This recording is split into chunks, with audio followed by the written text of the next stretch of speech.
I was looking for the title because I think that that preliminary bit really characterizes this presentation.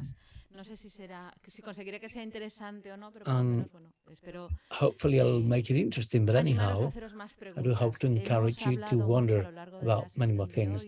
Throughout this session, somebody spoke about buzzwords regarding sustainability. We've called it in many different ways. And sometimes we need strategies to allow us to measure that level of sustainability.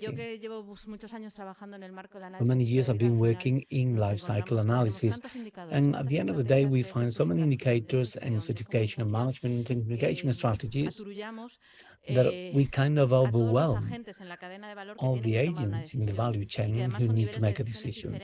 And these are different decision-making levels and capabilities. So from the academia that I'm representing here, we try to give informed support to that decision-making, to somehow quantify, sometimes with great levels of uncertainty, because we aim to compare, which is a difficult word sometimes, or comparatively assess different strategies, but there are circular economy strategies looking or trying to valorize the waste we have on the table, prioritizing energy valorization or material valorization on several levels, and how we can support that. So if you are expecting great results, we will not have them, or categorical results. But I hope it will be equally interesting. Today, some of the members of the bio group are here from treaters, which is a contribution of the USC to ECOVAL. If they're not here, it's because they cannot be here for other teaching activities. And I'd like you to bear in mind our contribution to this project, to contribute from the modeling side in producing things from sludge, and then that bird's eye view for the environmental assessment. I'd like to insist there are 3 pillars here, and I'm only speaking about one.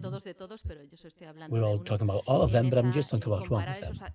To compare those current scenarios and then that transition with this change implementing the selective collection of waste for the organic fraction and the sludge. So the life cycle approach that for many people here, I mean, I guess you know them, but it has been greatly mentioned, also the carbon footprint. And with life cycle analysis, we try to go beyond and to basically measure and identify that sorting out a problem should not generate a new one. The focusing on solving an environmental vector should not open up a different window elsewhere, so that we become aware of that. I was mentioning that to the Ripsol colleague. There are no good or bad ACVs. There are transparent ACVs that show their limitations, and based on that, what can we decide based on that information? And we articulate this philosophy with tools that aim to quantify potential impacts. Here we're trying to add up everything that's happening in different regions, and unlike Nicolas's risk analysis, we talk about life cycle analysis, and sometimes we aim to include everything, but sometimes you might spread yourself too thin. And we need to bear in mind the decision-making level we can take based on the information. So within the ECOVAL framework, we need to be able to compare and standardize, so that a 7 can compare with another 7, because 7 is higher than 3. Well, it depends on how that 3 and that 7 have been measured. And sometimes if we only have a 7 without reading the fine print or the small print of how that 7 was achieved, it could lead to mistakes. So here we have the global standards, or the 2 ISO standards, and if you have used them, you may know, well, how was this done? It might be guiding me, but how? In that regard, we have the category rules, and within waste management, water management, because here we are dealing with both things, and sludges. sometimes are part of a NEDAR, a water treatment plant. And we have category product rules that allows us to compare the work. And some of them are ancient or outdated, unreplaced. And also we have commission guidelines allowing us and giving us recommendations of how to continue.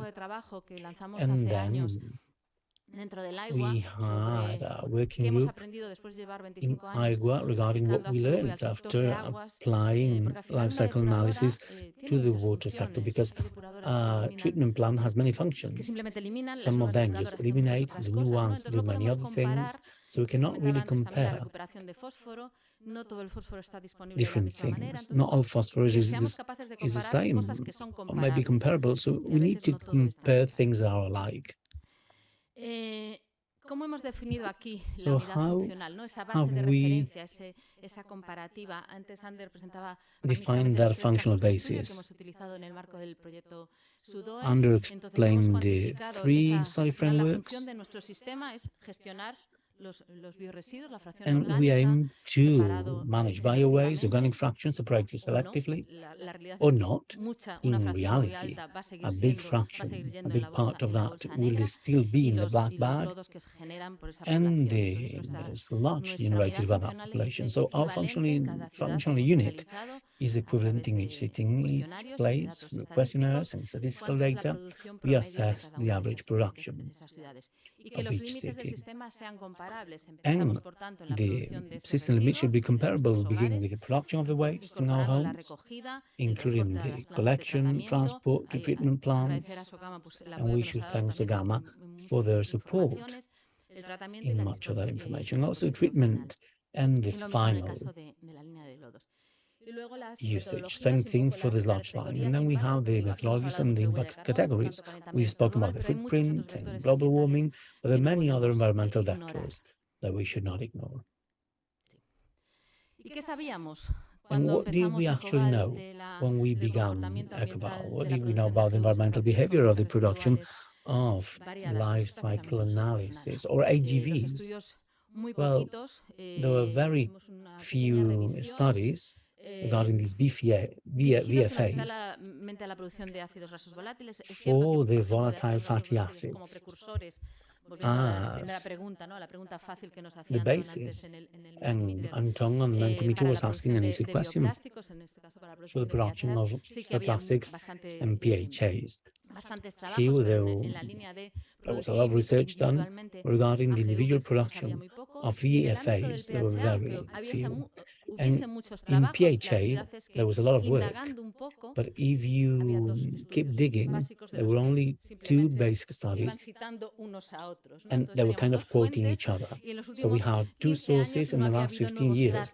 There haven't been any new data from the mixed crops area. It looked like there was, but there wasn't.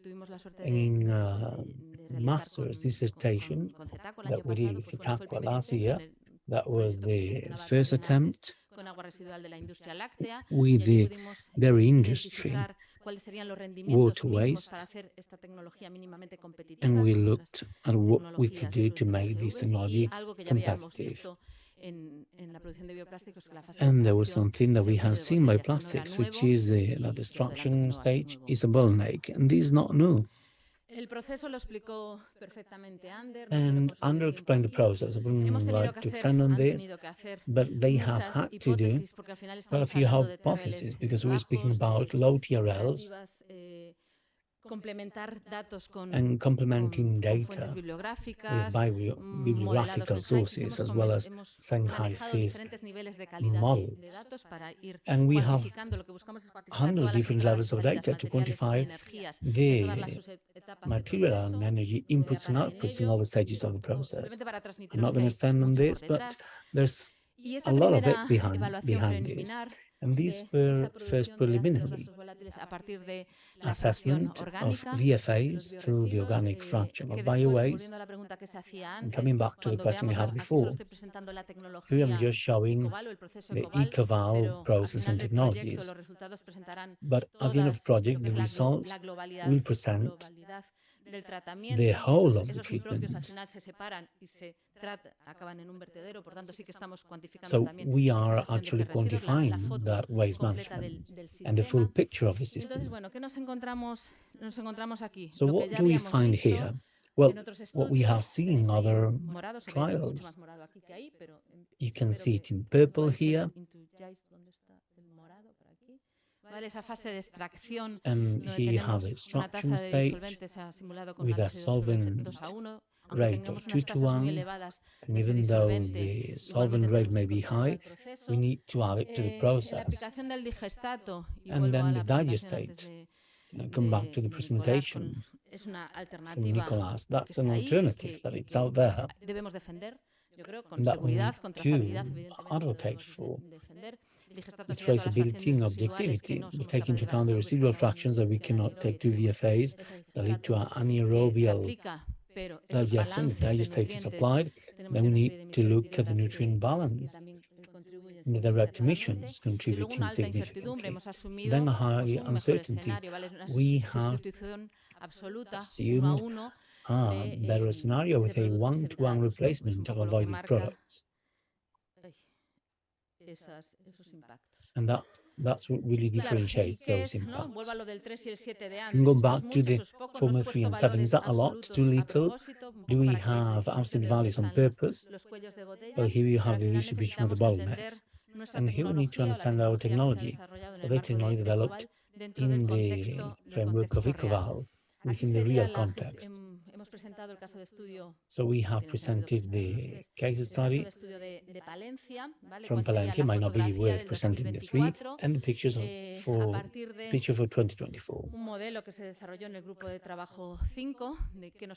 Through a model developed in Working Group 5, taking into account the population distribution of the city, to look at the possibilities of doing home composting, taking into account the types of homes, and also taking into account the potential percentages of separating waste. We could actually quantify which part would end up in that organic separation, and the one that is still in the black bag, the black bin bag.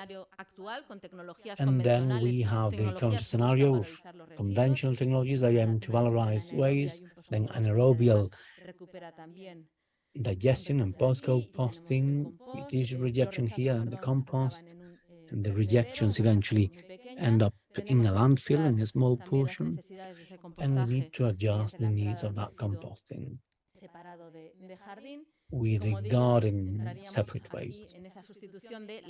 And here we get into the replacement of the separate fraction, and then we have the unsuitable waste fraction modeled through these path here.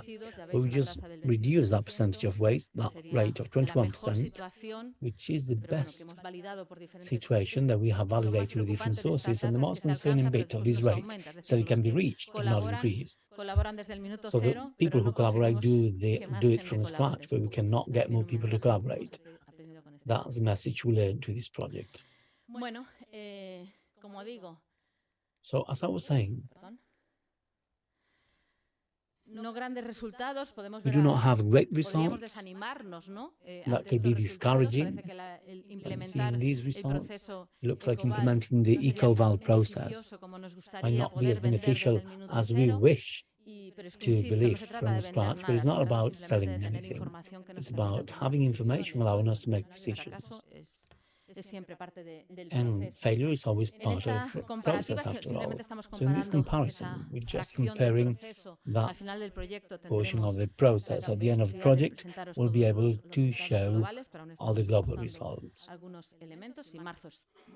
We're still adjusting some elements, and March is a 31-day month, so we still have a lot of time ahead.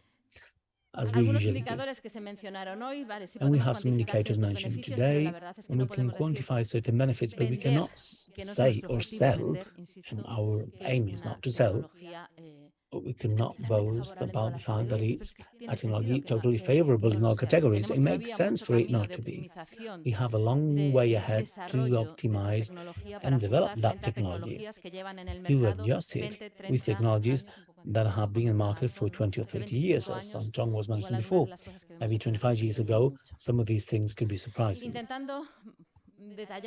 So, trying to give the details about the differences, here we have favorable categories to ECOVAL, and we cannot see anything here, but maybe we can read them. We're in that load of inhabitants per year of 5 and 4.7, so we are around the same figures, and we are actually able to offset that critical bottleneck, which is concentration, extraction, and purification versus the recovery of new currents, as well as keeping the recovery of that fertilizing value of digestate to our supply, because it comes from a separate organic matter, and we have given it added value. Not in the case of sludge, though, due to the context we mentioned before. And these are the messages that get repeated in all the impact categories. So the bottleneck is still there, and I insist it's not new. We have been able to validate it in this case. I mean,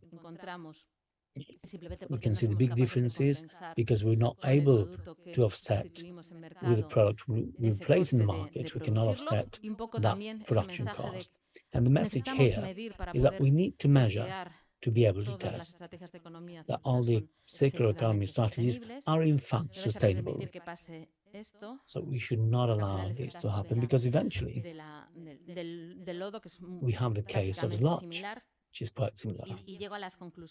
And I'm now reaching the conclusions, and I insisted on the fact that these are preliminary results, and there are many uncertainties still on the table.